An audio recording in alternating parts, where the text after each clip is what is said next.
माझा मुद्दा एवढाच आहे हम्म, की आपण ज्या राष्ट्रामध्ये राहतोय तिथे बहुसंख्य लोक हिंदू राहत आहेत हम्म, आणि इथे अगर आपल्याला महाराष्ट्रामध्ये राहून मराठी आलीच पाहिजे ह्याच्यामध्ये कुठलंही दुमत नाही. हम्म, आमच्याही सरकारने त्याची सक्ती केलेली आहे. हम्म, पण अगर तुम्हाला मीरा रोड मध्ये जाऊन एका गरीब हिंदूला मारून त्याच्याकडून मराठी बोलावं असं तुमची अपेक्षा आहे, हम्म, तर मग तशाच पद्धतीचा प्रयत्न नल बाजार, मोहम्मद अली रोड, मुंब्रामध्ये का होत नाही? हम्म, तिथे काय आहे लोकांचे मग सगळ्या गोष्टी गप्प राहतात. हम्म, त्या लोकांना काय वेगळा न्याय आहे का?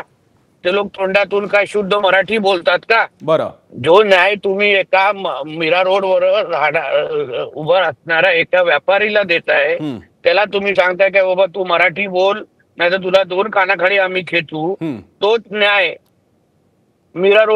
तोच न्याय मुंब्रामध्ये उभा असलेला दाढी आणि गोल टोपीवाल्याला का देत नाहीये तुम्ही? हम्म, आणि म्हणून अशा पद्धतीचं तुम्ही वर्गीकरण करत असाल हम्म, तर हे निश्चित पद्धतीने चुकीचे आहे. हम्म, सरकार म्हणून आमचे हे सरकार हिंदुत्ववादी विचाराचं सरकार आहे. हम्म, हिंदू समाजाच्या आशीर्वादाने आलेले हे सरकार आहे.